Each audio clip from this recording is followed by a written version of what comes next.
Assalamualaikum warahmatullahi wabarakatuh. Hai anak-anakku, kembali lagi bersama Ustazah Friska di sini. Bagaimana kabar kalian? Sehat bukan? Nah, hari ini kita akan belajar materi P3K, pertolongan pertama pada kecelakaan. Sebelumnya, silahkan simak dulu tujuan pembelajaran kita pada hari ini.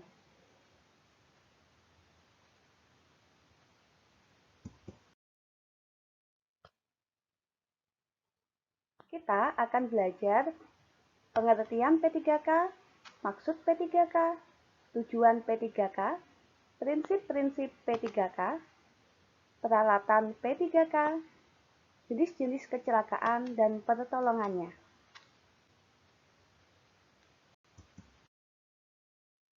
Satu, pengertian P3K. Apa sih P3K itu? P3K yaitu usaha pertolongan sementara yang segera diberikan kepada seseorang di tempat kejadian dengan cepat dan tepat sebelum tenaga medis datang. Yang kedua, maksud P3K. P3K memiliki maksud mengurangi dampak yang lebih berbahaya akibat kecelakaan atau penyakit yang tiba-tiba menyerang. 2. Memberikan perasaan tenang kepada korban sehingga tidak gelisah dan tidak takut, yang justru akan lebih memperparah keadaan. 3. Mencegah korban mengalami cacat yang lebih lanjut jika tidak segera ditangani. 4. Mencegah bahaya maut sehingga kemungkinannya bisa terhindar. Yang ketiga, tujuan P3K. P3K memiliki tujuan memberikan ilmu dan pelatihan yang tepat agar seseorang dapat menangani masalah apapun yang berhubungan dengan kecelakaan dan gangguan lainnya dengan cepat dan tepat. Menghindari terjadinya penanganan yang tidak tepat terhadap korban. Membantu korban kecelakaan sehingga terhindar dari keadaan yang lebih parah yang bisa membahayakan jiwanya. Memberikan pertolongan pertama terhadap korban yang sakit mendadak atau mengalami kecelakaan.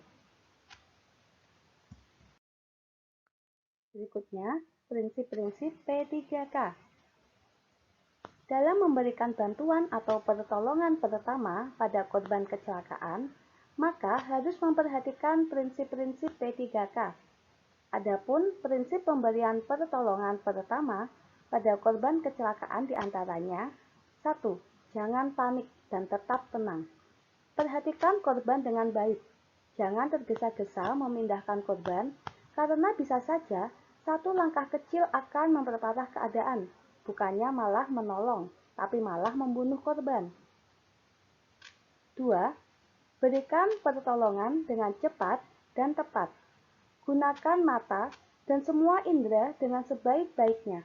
Kemudian, ambil langkah yang paling tepat. 3. Perhatikan keadaan korban. Apakah masih sadar atau pingsan? Selain itu, pada korban kecelakaan, perhatikan pendarahan korban serta luka-luka dan kemungkinan patah tulang yang dialami korban. 4. Periksa pernafasan korban dan denyut nadinya. Pernafasan korban mungkin dalam keadaan yang tersengal-sengal atau bahkan berhenti bernafas. 5. Amankan korban di tempat yang aman. Dalam keadaan apapun, korban kecelakaan harus segera diamankan di tempat yang aman, sehingga tidak menambah kondisi yang lebih parah. 6. Segera bawa korban ke rumah sakit sesaat setelah memperoleh pertolongan pertama. Nah, sekarang kita masuk ke peralatan P3K. Ada kasa steril yang digunakan untuk menutup luka. Yang kedua, perban atau kasa pembalut digunakan untuk melakukan luka yang sudah tertutup kasa steril. Yang ketiga, ada plester, digunakan untuk merekatkan kaca penutup agar tidak lepas. Yang keempat, ada plester obat, digunakan untuk menutup luka kecil. Dan yang kelima, ada gunting. Gunting digunakan untuk memotong kasa. Jenis-jenis kecelakaan dan pertolongannya. Ada beberapa bentuk kecelakaan ringan maupun berat yang sering kita jumpai dalam kehidupan sehari-hari. Di antaranya sebagai berikut. 1. Luka memar. Luka memar biasanya akibat terjadinya benturan dengan benda tertentu. Ciri-cirinya, bengkak berwarna biru atau merah kebiru-biruan. Pertolongan pertama yang harus segera dilakukan adalah mengistirahatkan bagian yang memar. Kemudian, kompres dengan air es menggunakan kain. Tujuan pemberian kompres dingin ini adalah untuk menyempitkan pembuluh darah yang mengalami cedera, agar luka memar tidak semakin meluas, serta untuk mengurangi bengkak dan nyeri. Setelah itu, pembebatan atau pembalutan. Bebat bagian tubuh yang mengalami memar dengan perban elastis, namun jangan terlalu kencang. Tujuannya adalah untuk mencegah memar bertambah parah dan mengurangi rasa nyeri. Lalu, tinggikan bagian tubuh yang memar. Sebisa mungkin, posisikan bagian tubuh yang mengalami luka memar, misalnya tangan atau kaki, hingga lebih tinggi dari dada. Caranya bisa dengan menggunakan bantal untuk mengganjal bagian tubuh yang cedera tersebut. Ini berguna untuk mengurangi aliran darah ke area luka, sehingga membantu meredakan bengkak dan mencegah memar melebar. Yang kedua, luka lecet.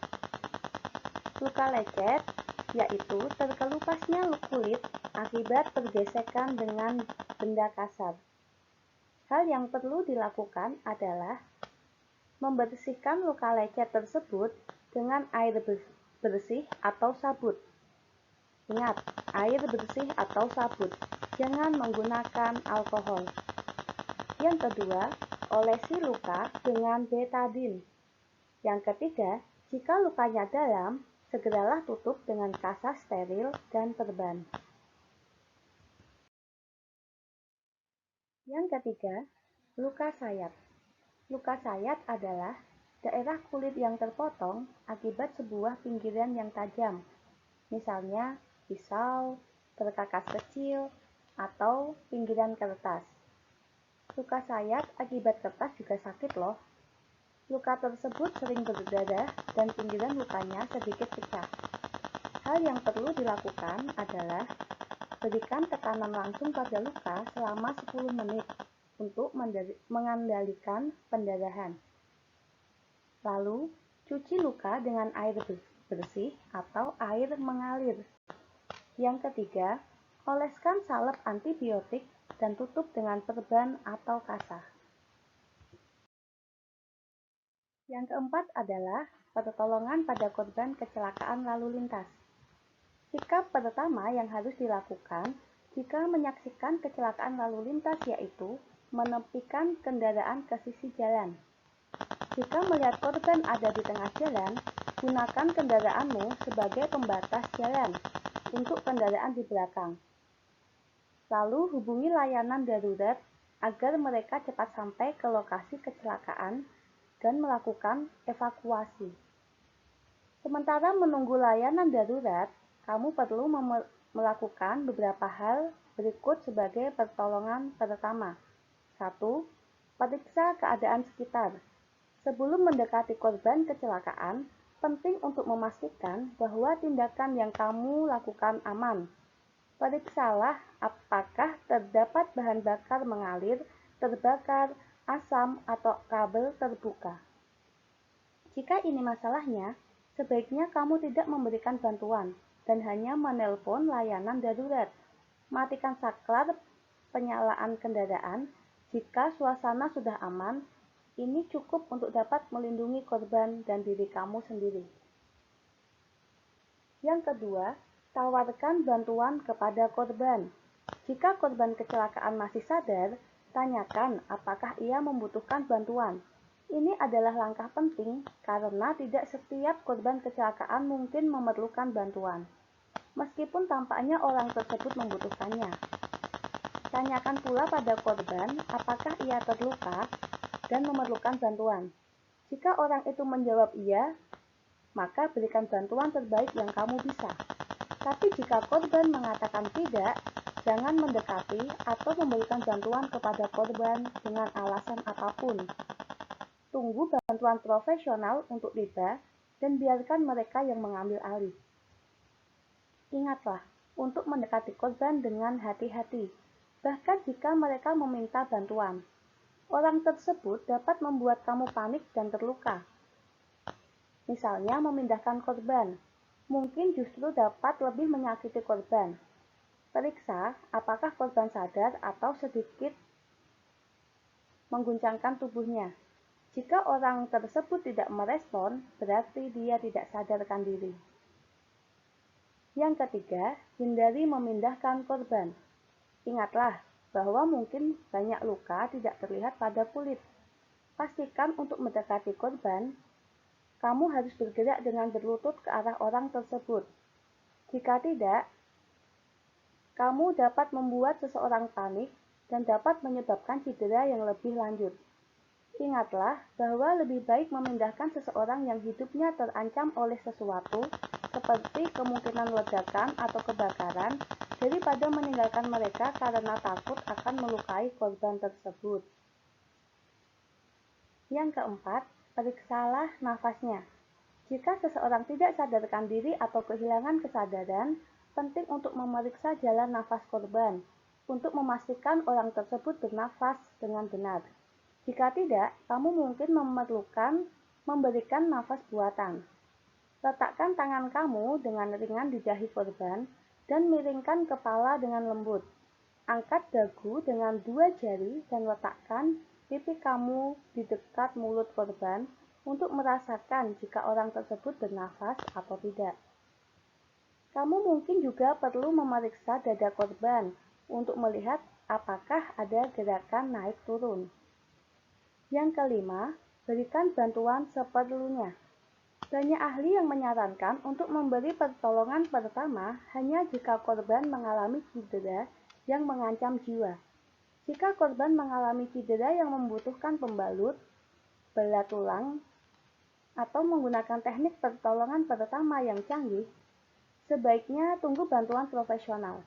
Hal yang dapat kamu lakukan adalah gunakan pakaian atau perban di sekitar tulang belakang atau tulang yang patah untuk mencegah gerakan. Hentikan pendarahan dengan memberikan tekanan langsung pada cedera dengan perban atau pakaian. Tinggikan area pendarahan setinggi dada jika memungkinkan. Jika korban sadar, mintalah orang tersebut memberikan tekanan untuk membantu menenangkan setiap guncangan. Oke anak-anakku, itu tadi materi P3K yang kita pelajari. Setelah ini, kalian sudah mengetahui bagaimana cara penanganan cedera atau kecelakaan yang tepat. Jangan lupa, kerjakan tugas P3K yang ada di LKPD yang sudah dikirim. Tugas ditunggu maksimal 3 hari setelah waktu pemberian tugas.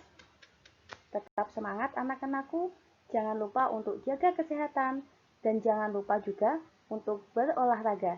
Salam olahraga. Wassalamualaikum warahmatullahi wabarakatuh.